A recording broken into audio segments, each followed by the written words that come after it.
Hello students, so continuing with the same chapter 14 biomolecules, today we are going to discuss another topic, that is disaccharides.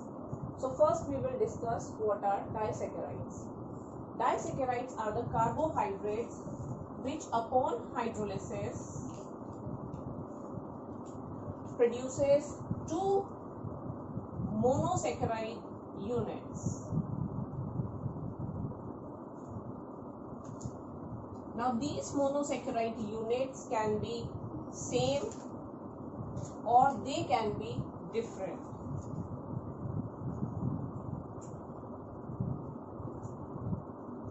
Now these two monosaccharide units are joined through an oxygen, and when this linkage is formed, it occurs with the loss of water molecule.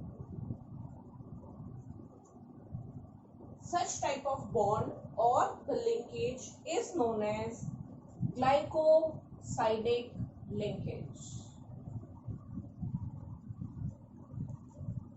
So in disaccharides, two monosaccharide units are joined through glycosidic linkage.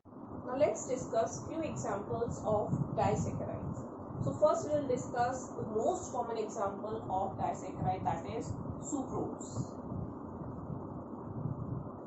Sucrose, that is C12H22O11. Sucrose on hydrolysis produces equimolar mixture of glucose, or precisely you will say alpha D plus glucose and fructose, or precisely it is beta D minus fructose. So now we will see the linkage, the presence of glycosidic linkage between glucose and fructose. For that, let's draw the structure of glucose as well as fructose.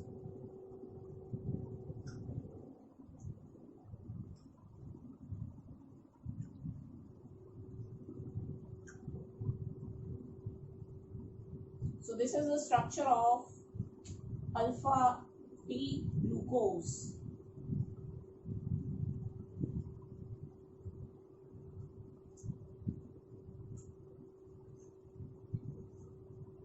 This is alpha D glucose. Similarly, we will draw beta D fructose. As you know, beta D fructose is a pentose sugar, and this is the structure.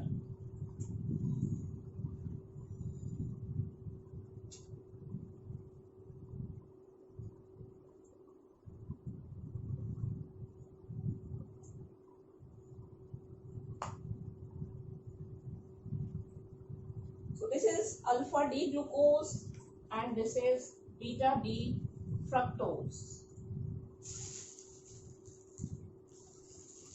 So when these two units combine to form sucrose, the linkage, the glycosidic linkage takes place at C1. This is the position of first carbon. 1, 2, 3, 4, 5, 6. That is how the 6 carbons are numbered in beta D glucose. And here 1, 2, 3, 4, 5, 6. So here glycosidic linkage forms between C1 of alpha D glucose and C2 of beta D fructose. So let's see how this glycosidic linkage takes place. So this OH group and this OH group will combine through an oxygen which occurs with the loss of water molecule. So here this linkage which is formed, this is known as glycosidic linkage.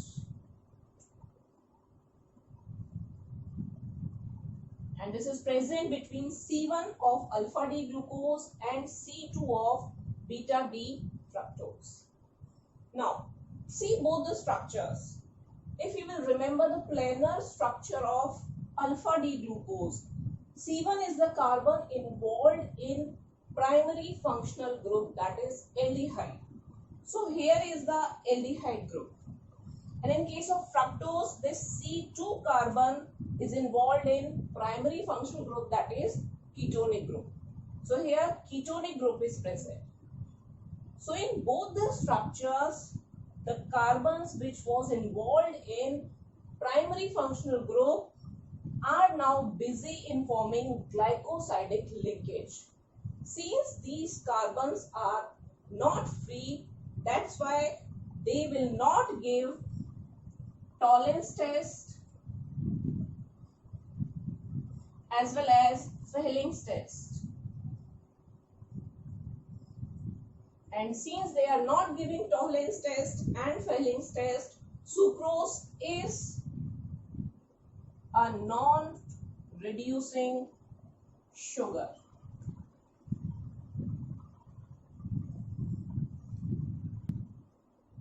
Continuing with the nature of the sucrose.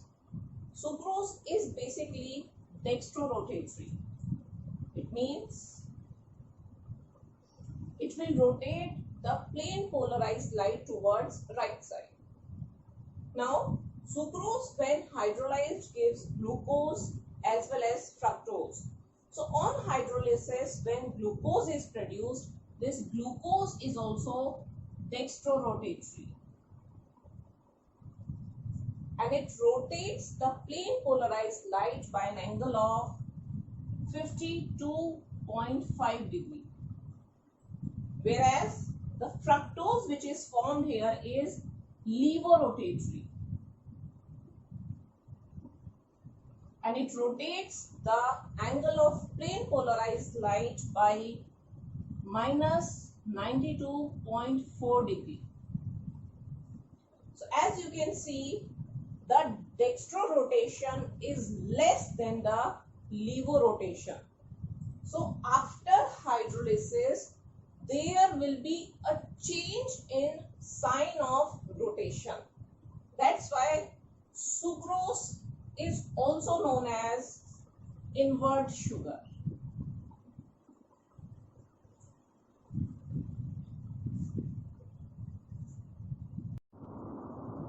Now, the second example of a disaccharide is maltose.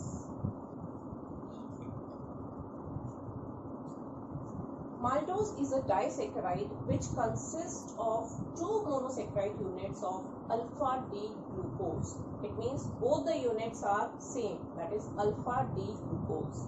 So let's see the glycosidic linkage which is present in case of maltose. For that we will draw two units, that is alpha D glucose and alpha D glucose.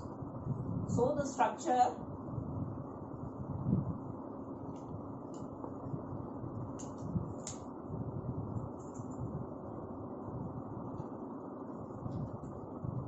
as we have drawn it many times.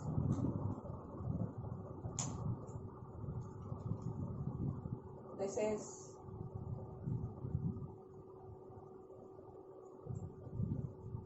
first monosaccharide unit, and the same structure we are going to draw again.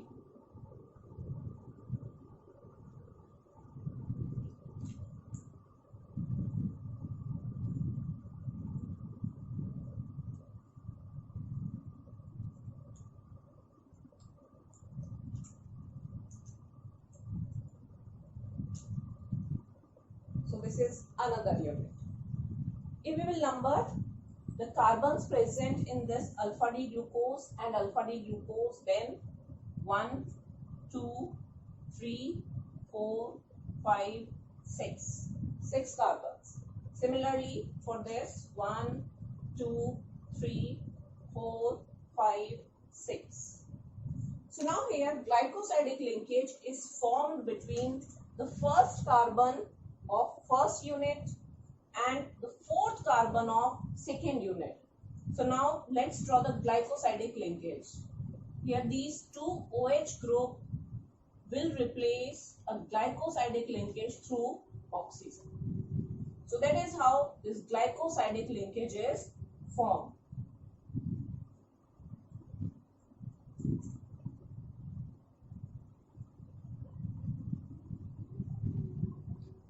Now you can see the first carbon of this alpha D glucose. According to the planar structure, this carbon is involved in primary functional group, that is aldehyde. Similarly, for this alpha D glucose, this carbon, that is first carbon, is involved in primary functional group, that is aldehyde. So for this unit, the carbon which is involved in aldehyde group is now present in glycosidic linkage. It means it's not free. But if you will see this structure, the first carbon which is involved in aldehyde group is free. So when you will perform tolerance test as well as Fehling test for maltose, you will get a positive result. So maltose will give positive tolerance test and positive Fehling test. That's why maltose is known as reducing sugar.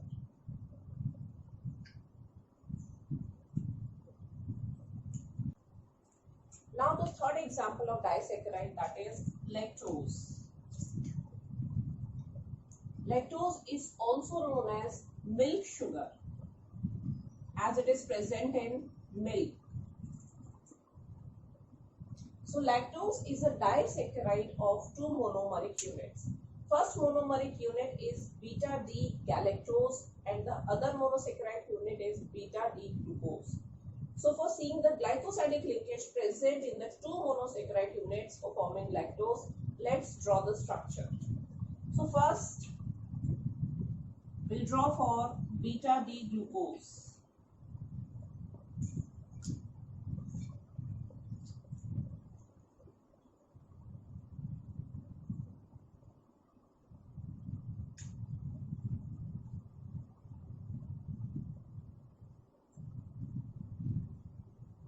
This is the structure of beta D glucose. Similarly, we'll draw the structure of beta D galactose.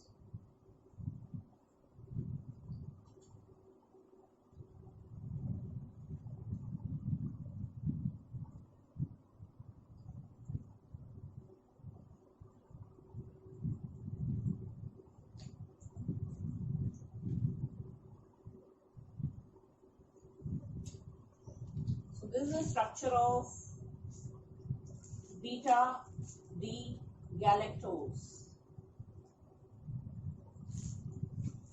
So now the glycosidic linkage. Here the glycosidic linkage is formed between this carbon, which is the first carbon, C1. And as you know, beta D glucose, the numbering is 1, 2, 3, 4, 5, 6. So the linkage is formed between C1 to C4. Now this time the glycosidic linkage will be in this manner.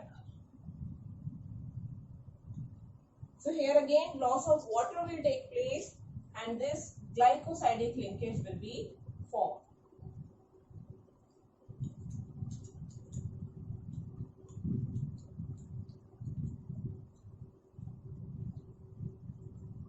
Now as for beta D glucose, you can see the first carbon is free.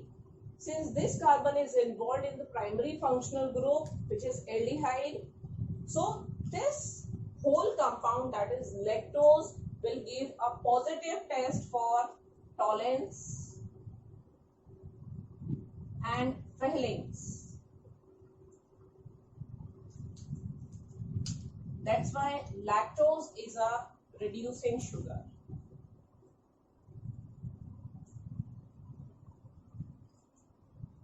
So this was the last example. That's all with the disaccharide.